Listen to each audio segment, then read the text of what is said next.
इस conference hall में कभी भी जो बीजापुर जिला के लेकर कोई प्रेस कॉन्फ्रेंस होते, इस समय उस दौरान हमेशा एक चेहरा और एक नाम श्री मुकेश चंद्राकर का रहते हैं।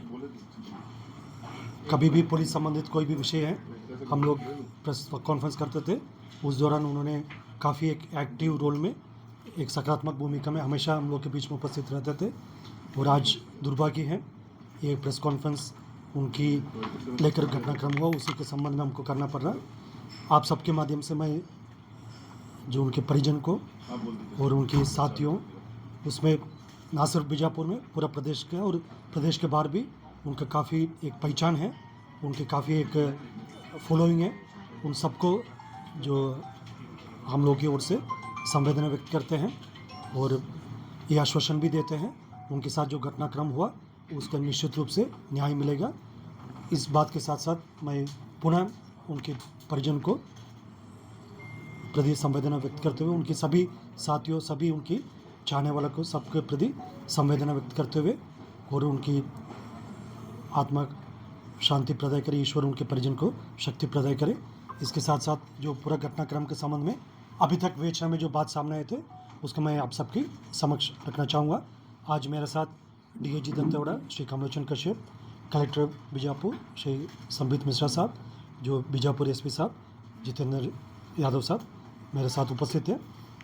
और आप सब लोग को विदित है, जैसा दिनांक 2 जनवरी को हम सब लोग के बीच में ये जानकारी आए थे, श्री मुकेश चंद्राकर 1 तारीख रात से जो अपना घर से निकले हुए थे, उसके बाद में उनके बारे में कोई जानकारी नहीं मिलने पर उनके जो भाई साहब योगेश चंद्राकर का रिपोर्ट के आधार पर पुलिस ने जांच पड़ताल प्रारंभ की गई थे। जैसे उसके लिए अलग अलग टीम गठित करके जितना भी संभावित जो लोकेशन है उसी में हमारा टीम्स गए थे और उनको पता सर्जी करने के लिए अलग अलग टीम के द्वारा इकट्ठा की गई जानकारी अनुसार फिर कल दिनांक 3 जनवरी को बीजापुर की चट्टानपारा स्थित ठेकेदार सुरेश चंद्राकर के बाड़ा में जो टैंकी में उनकी बॉडी होने का संदेह पर उसका खुदाई की गई थे। उसके पश्चात बॉडी रिकवर करके उसके परिजनों और साथियों के द्वारा पहचान की गई थे। तत्पश्चात आज दिनांक 4 तारीख को पोस्टमार्टम के उपरांत आज उनकी अंतिम जो कार्यक्रम होता है उसमें हम आप सब लोग शामिल रहा। और उसके जो पूरा घटनाक्रम के बैकग्राउंड के बारे में मैं बताना चाहूँगा। जैसा दिनांक 1 तारीख को रात लगभग 8 बजे, जैसा भी समय अभी तक प्राथमिक विवेचना के आधार पर मैं बता रहे थे, जैसा और इन्वेस्टिगेशन कंप्लीट हो जाएगा, स्पष्ट समय ये पूरा उल्लेख हो जाएगा। लगभग अभी अंदाज़ा 8 बजे करीबन जैसे ठेकेदार सुरेश चंद्राकर के जो छोटे भाई रितेश चंद्राकर और मुकेश चंद्राकर के बीच में मोबाइल से बातचीत हुआ। उसके पश्चात लगभग 8:30 बजे के बाद दोनों रितेश चंद्राकर और मुकेश चंद्राकर जो बीजापुर चट्टानपारा स्थित ठेकेदार सुरेश चंद्राकर के जो बाड़ा में उन दोनों का मुलाकात हुई थी। और उस परिसर में पूर्व से जो सुरेश चंद्राकर का जो सुपरवाइज़र है महेंद्र रामटेके, वो भी उपस्थित रहा। और उधर डिनर वाला का जो दौरान जैसा रितेश चंद्राकर द्वारा ये बहस की जा रही थी मुकेश चंद्राकर से, आप हमारा परिवार के होने के बावजूद भी जो हमारा संबंधित जो खबर को आप प्रसारित करते हैं, इस सब विषय को लेकर जो उन्होंने बहस किया। और बहस में आगे बढ़ते बढ़ते जो महेंद्र रामटेके और रितेश चंद्राकर द्वारा उस परिसर में जो लोहा का राड थे, उसी राड की लेकर मुकेश चंद्राकर की सिर पर पहले वार की गए थे और उसके बाद उनके छाती और पेट और पीठ में भी जो लोहा के राड से वार की गए थे। जैसा जिस प्रकार का चोट उससे अनुमान लगा सकता है, लगभग 15-20 मिनट में उसी स्पॉट में उनका मृत्यु हो गई होगा। उसके पश्चात जो बॉडी को डिस्पोज करने के उद्देश्य से दोनों महेंद्र रामटेके और रितेश चंद्राकर ने मिलकर जो बॉडी को उस परिसर में जो टैंक थे, सेप्टिक टैंक थे, उसके अंदर डालकर उसके ऊपर जो लोहा का ढक्कन पहले से थे उसी को बंद कर दिया गए थे। उसके पश्चात रितेश चंद्राकर द्वारा जो अपने बड़े भाई दिनेश चंद्राकर जो जैदलपुर में सुरेश चंद्राकर, दिनेश चंद्राकर और उनके पूरा परिजन जैदलपुर में उपस्थित थे। उनमें से दिनेश चंद्राकर को उन्होंने मोबाइल फ़ोन के माध्यम से घटना के बारे में सूचना दिया थे। उसके पश्चात दिनेश चंद्राकर ने जैदलपुर से रवाना होकर टुवर्ड्स बीजापुर आ रहे थे और साथ साथ ये रितेश चंद्राकर और महेंद्र रामटेक ने भी इधर से बीजापुर से रवाना होकर टुवर्ड्स जैदलपुर जा रहे थे। ये दोनों पार्टी जैसा एक साथ दिनेश चंद्राकर थे और दूसरा में रितेश चंद्राकर और महेंद्र रामटेक थे। इन लोगों की मुलाकात जो नेलसनार के पास बोदली के एरिया में हुआ। उसके पश्चात ये सब मिलकर वापस इधर आए थे बीजापुर। बीजापुर आने के बाद अगले दिन सुबेरे यानी 2 तारीख के सुबेरे रितेश चंद्राकर द्वारा ठेकेदार सुरेश चंद्राकर की जो गाड़ी को लेकर इधर से जैदलपुर कोंडागांव होकर रायपुर एयरपोर्ट पहुंचा। रायपुर एयरपोर्ट से दिल्ली के लिए रवाना हो गए थे। तब तक 2 तारीख को जो पुलिस के पास ये जानकारी प्राप्त हुआ, उनका मिसिंग रिपोर्ट दर्ज करके बेचना शुरू किया था। सबका कॉल डिटेल्स निकलना प्रारंभ किए थे। तब पता चला जो रितेश चंद्राकर का जो दिल्ली में लोकेशन थे और बाकी जैसा अन्य जितना भी जो संदिग्ध सबका लोकेशन लेकर अब तक कुल 3 लोग को पुलिस ने हिरासत में लिए थे। रितेश चंद्राकर का गिरफ्तार के लिए जो पार्टी दिल्ली रवाना करती, इस दौरान कल रात को रायपुर एयरपोर्ट में जो रितेश चंद्राकर द्वारा दिल्ली से वापस रायपुर आने का सूचना मिला था, एयरपोर्ट में उनका जो हमारा टीम द्वारा गिरफ्तार किए गए थे। और उनके जो बड़े भाई जो दिनेश चंद्राकर और जो उनके सुपरवाइजर महेंद्र रामटेक के, इन तीनों का भी पुलिस ने गिरफ्तार करके भी पूछताछ की जा रही थी। और घटना में उपयोग किए गए थे जो आयरन, घटना में जो इस्तेमाल किए गए थे जो हथियार की रिकवरी और जितना भी और एविडेंस इन्वेस्टिगेशन का कार्रवाई की जा रही, तो उसके बाद ही फिर पुलिस रिमांड में भी लिया जाएगा। अभी न्यायालय का प्रक्रिया भी बाकी है। इसका पुलिस रिमांड भी लेकर जो शेष पूछताछ भी की जाएगी और उनके न्यायालय में पेश करने के पूर्व में उन्हें जैसे पेश भी की जाएगी। सर, रितेश को कैसे पकड़ा गया, इसके पीछे की थोड़ी कहानी बताएंगे, क्योंकि वो यहाँ से फरार हो चुका था। जैसा इस प्रकरण का आरोपी रितेश चंद्राकर द्वारा जैसा घटना दिनांक 1 जनवरी के पश्चात 2 जनवरी को इधर से बीजापुर से रायपुर जाकर रायपुर से फ्लाइट के माध्यम से दिल्ली गए थे। फिर पुनः जैसा पुलिस का विवेचना जो प्रारंभ होने के पश्चात जो 3 तारीख को पुलिस के पास जानकारी मिला तो वापस दिल्ली से रायपुर आने का, रायपुर एयरपोर्ट से उनको पुलिस ने अपना गिरफ्तार करके हिरासत में लिया। वो वापस रायपुर क्यों आ रहा था सर? वो तो इन्वेस्टिगेशन में भी आगे पॉइंट पता चलेगा। सर, इनका जो अकाउंट सीज किया गया है सुरेश चंद्राकर का, तो पुलिस की प्रारंभिक जांच में क्या पता चला है, कितना उसके अकाउंट में पैसा था, अभी पैसों के लिए लेन देन हुई है उस दरमियान? ये सब चीज़ अभी इन्वेस्टिगेशन के पार्ट, इसलिए हम बहुत ज़्यादा डिटेल अभी इस वक्त खुलासा नहीं कर सकता ताकि इन्वेस्टिगेशन प्रभावित हो सकता। जैसा जैसा इन्वेस्टिगेशन आगे बढ़ेगा तो 3 आरोपी गिरफ्तार होगी। जो आरोपी सुरेश चंद्राकर का भी पुलिस अभी पतासाजी कर रही है, बहुत जल्दी उसका भी गिरफ्तार करने के लिए हमारा SIT और अन्य टीम काम कर रहा है। सर, हिरासत में कितने लोगों को लिया गया?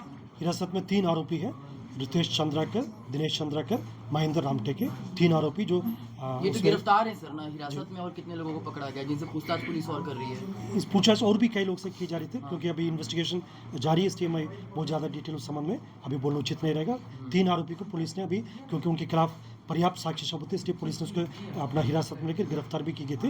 अन्य जितना भी संदिग्ध थे उसका पुलिस पूछताछ कर रहे थे, मतलब जो भी एविडेंस मिलेगा, जो भी सर्कमस्टेंस मिलेगा उस हिसाब से आगे बढ़ेगा। सर, इनका बैकग्राउंड क्या रहा है सर? ये जो तीनों आरोपी, इनका बैकग्राउंड क्या क्या क्रिमिनल माइंडेड के हैं? इससे पहले भी ये लोग किसी वारदात में एक मिनट क्या इससे पहले भी ये लोग किसी वारदात में शामिल रहे हैं? क्या इनमें से कोई ऐसा व्यक्ति है जो पहले किसी मामले में जेल जा चुका है? जैसे इसका, क्योंकि पूरा प्रकरण का भी काफ़ी प्राथमिक स्तर पर है, उसका जो आरोपी अभी जो तीनों जो गिरफ्तार किए गए थे उसमें 2 आरोपी है जो सुरेश चंद्राकर जो ठेकेदार, उनकी खुद के ब्रदर्स है जो दिनेश चंद्राकर और रितेश चंद्राकर। बाकी एक आरोपी जो महेंद्र रामटेक है उसके सुपरवाइजर है और इन सब का पुराना क्रिमिनल रिकॉर्ड क्या है उसके बारे में भी पुलिस पूरा सभी, ना सिर्फ बीजापुर का, आसपास सभी थाना क्षेत्र से भी जानकारी इकट्ठा की जा रही है और उसी हिसाब से जो इन्वेस्टिगेशन में जो सभी बिंदु का आगे लेकर हम जाएगा। सर, पकड़े गए आरोपित लोगों को सर, जगह में घटना घटी है जिसमें हमारे पत्रकार साथी मुकेश चंद्राकर की हत्या वहाँ पे की गई है। अब तक क्या कुछ जांच हुई है सर? क्या कुछ आप लोगों ने बताया? जिला बीजापुर के युवा पत्रकार साथी श्री मुकेश चंद्राकर दिनांक 1 जनवरी से अपना घर के जो स्थान से कहीं गए थे। उसके बाद उनका कोई आता पता नहीं होने का उनके परिजन की रिपोर्ट के आधार पर बीजापुर पुलिस द्वारा रिपोर्ट दर्ज करके पूरा प्रकरण की जांच पड़ताल की गई थी। इस दौरान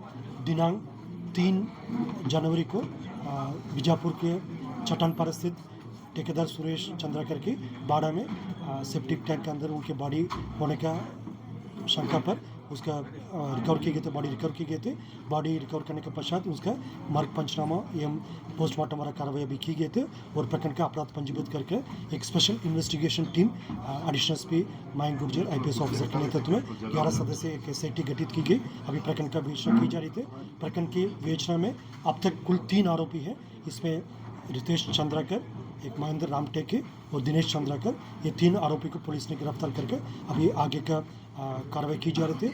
अब तक जो प्राथमिक विवेचना के आधार पर जो जानकारी प्राप्त हो रहे थे, दिनांक 1 जनवरी की रात को आरोपी रितेश चंद्राकर द्वारा मृतक मुकेश चंद्राकर को अपना जो बाड़ा में, जो चट्टानपारा स्थित जो बाड़ा में लेकर गए थे। उधर रात्रि भोजन के दौरान किसी विषय को लेकर बहस की गई थी। उसके पश्चात जो उधर जो हार्ड एंड ब्लंट ऑब्जेक्ट्स है उनके सिर के ऊपर वार किए गए थे और बॉडी के अन्य पार्ट्स में भी उनका वार किए गए थे। उसी कारणवश उनका मृत्यु हो गई थी मुकेश चंद्राकर जी का। उसके बाद जो बॉडी को उसी परिसर में टैंक के अंदर उसको डिस्पोज करके अगले दिन उसके ऊपर ताज़ा प्लास्टिंग भी कर दी गई थी।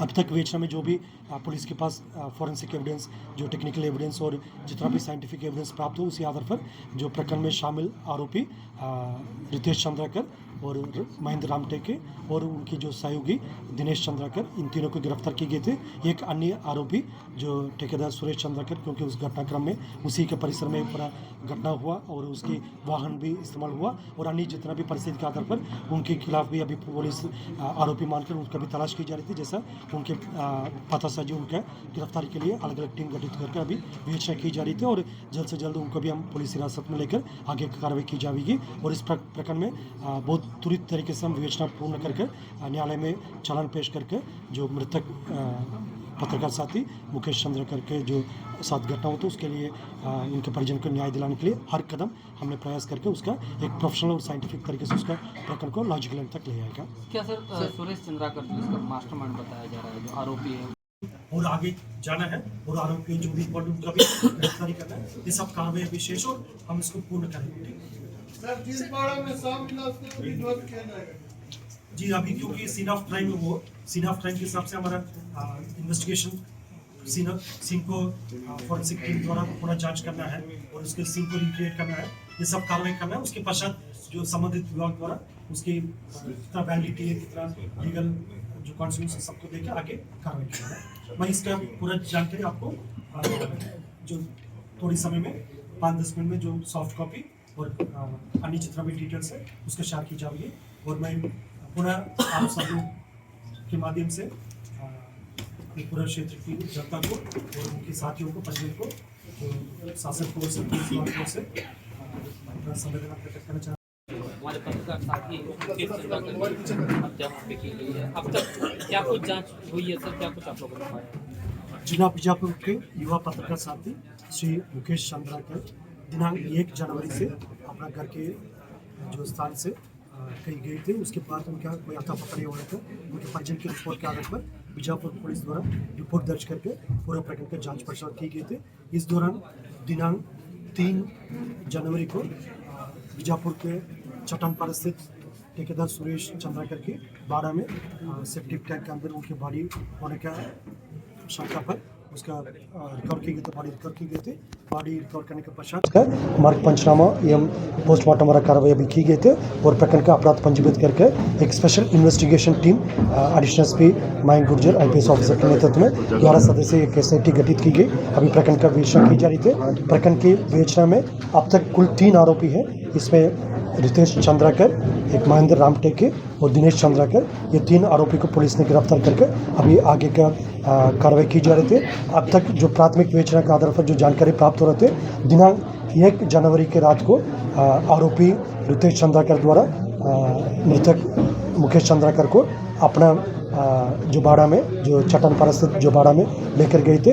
उधर रात्रि भोजन के दौरान किसी विषय को लेकर बहस की गई थी। उसके पश्चात जो उधर जो हार्ड एंड ब्लंट ऑब्जेक्ट्स है उनके सिर के ऊपर वार किए गए थे और बॉडी के अन्य पार्ट्स में भी उनका वार किए गए थे। उसी कारणवश उनका मृत्यु हो गई थी मुकेश चंद्राकर जी का। उसके बाद जो बॉडी को उसी परिसर में टैंक के अंदर उसको डिस्पोज करके अगले दिन उसके ऊपर ताज़ा प्लास्टिंग भी कर दी गई थी। अब तक विवेचना में जो भी पुलिस के पास फॉरेंसिक एविडेंस, जो टेक्निकल एविडेंस और जितना भी साइंटिफिक एविडेंस प्राप्त हो, उसी आधार पर जो प्रकरण में शामिल आरोपी रितेश चंद्राकर और महेंद्र रामटेके और उनकी जो सहयोगी दिनेश चंद्राकर, इन तीनों को गिरफ्तार किए गए थे। एक अन्य आरोपी जो ठेकेदार सुरेश चंद्राकर, क्योंकि उस घटनाक्रम में उसी के परिसर में पूरा घटना हुआ और उसकी वाहन भी इस्तेमाल हुआ, और अन्य जितना भी परिस्थिति के आधार पर उनके खिलाफ भी अभी पुलिस आरोपी मानकर उनका भी तलाश की जा रही थी। जैसा उनके पतासाजी उनका गिरफ्तारी के लिए अलग अलग टीम गठित करके अभी विवेचना की जा रही थी, और जल्द से जल्द उनको भी हम पुलिस हिरासत में लेकर आगे की कार्रवाई की जाएगी। और इस प्रकरण में बहुत त्वरित तरीके से हम विवेचना पूर्ण करके न्यायालय में चालान पेश करके जो मृतक पत्रकार साथी मुकेश चंद्राकर के जो साथ घटना होती है उसके लिए उनके परिजन को न्याय दिलाने के लिए हर कदम हमने प्रयास करके उसका एक प्रोफेशनल और साइंटिफिक तरीके से उसका प्रकरण को लॉजिकल एंड तक ले जाएगा। क्या सर सुरेश चंद्राकर जिसका मास्टरमाइंड बताया जा रहा है, जो आरोपी है, उसकी कोई गिरफ्तारी हो पाई है सर? अभी उसका प्रकरण के 3 आरोपी गिरफ्तार हो गए। जो आरोपी सुरेश चंद्राकर का भी पुलिस अभी पतासाजी कर रही है, बहुत जल्दी उसका भी गिरफ्तार करने के लिए हमारा SIT और अन्य टीम काम कर रहा है। सर हिरासत में कितने लोगों को लिया गया? हिरासत में 3 आरोपी है, रितेश चंद्राकर, दिनेश चंद्राकर, महेंद्र रामटेके, 3 आरोपी जो ये तो गिरफ्तार है सर ना हिरासत में, और कितने लोगों को पकड़ा गया जिनसे पूछताछ पुलिस और कर रही है? इस पूछताछ और भी कई लोग से की जा रही थी, क्योंकि अभी इन्वेस्टिगेशन जारी है, इसलिए मैं बहुत ज़्यादा डिटेल उस संबंध में अभी बोलना उचित नहीं रहेगा। 3 आरोपी को पुलिस ने अभी, क्योंकि उनके खिलाफ पर्याप्त साक्ष्य सबूत है, इसलिए पुलिस ने उसको अपना हिरासत में लेकर गिरफ्तार भी की गई थी। अन्य जितना भी संदिग्ध है उसका पुलिस पूछताछ कर रहे थे, मतलब जो भी एविडेंस मिलेगा, जो भी सर्कमस्टेंस मिलेगा उस हिसाब से आगे बढ़ेगा। सर इनका बैकग्राउंड क्या रहा है सर? ये जो तीनों आरोपी, इनका बैकग्राउंड क्या क्या क्रिमिनल माइंडेड के हैं? इससे पहले भी ये लोग किसी वारदात में एक मिनट क्या इससे पहले भी ये लोग किसी वारदात में शामिल रहे हैं? क्या इनमें से कोई ऐसा व्यक्ति है जो पहले किसी मामले में जेल जा चुका है? जैसे इसका, क्योंकि पूरा प्रकरण का भी काफ़ी प्राथमिक स्तर पर है, उसका जो आरोपियों अभी जो तीनों जो गिरफ्तार किए गए थे उसमें 2 आरोपी है, जो सुरेश चंद्राकर जो ठेकेदार, उनकी खुद के ब्रदर्स है, जो दिनेश चंद्राकर और रितेश चंद्राकर। बाकी एक आरोपी जो महेंद्र रामटेके उसके सुपरवाइजर है, और इन सब का पुराना क्रिमिनल रिकॉर्ड क्या है उसके बारे में भी पुलिस पूरा सभी, ना सिर्फ बीजापुर का, आसपास सभी थाना क्षेत्र से भी जानकारी इकट्ठा की जा रही है, और उसी हिसाब से जो इन्वेस्टिगेशन में जो सभी बिंदु का आगे लेकर हम जाएगा। सर पकड़े गए आरोपित लोगों को पेश क्यों नहीं किया जा रहा है? अभी जो उसका घटना में जो इस्तेमाल किए गए थे, जो हथियार का रिकवरी और जितना भी और एविडेंस इन्वेस्टिगेशन का कार्रवाई की जा रही, तो उसके बाद ही फिर पुलिस रिमांड में भी लिया जाएगा। अभी न्यायालय का प्रक्रिया भी बाकी है, इसका पुलिस रिमांड भी लेकर जो शेष पूछताछ भी की जाएगा, और उनके न्यायालय में पेश करने के पूर्व में उन्हें जैसा पेश भी की जाएगी। सर रितेश को कैसे पकड़ा गया, इसके पीछे की थोड़ी कहानी बताएंगे, क्योंकि वो यहाँ से फरार हो चुका था। जैसा इनका जो अकाउंट सीज किया गया है सुरेश चंद्राकर का, तो पुलिस की प्रारंभिक जांच में क्या पता चला है, कितना उसके अकाउंट में पैसा था, अभी पैसों के लेन देन हुई है उस दरमियान?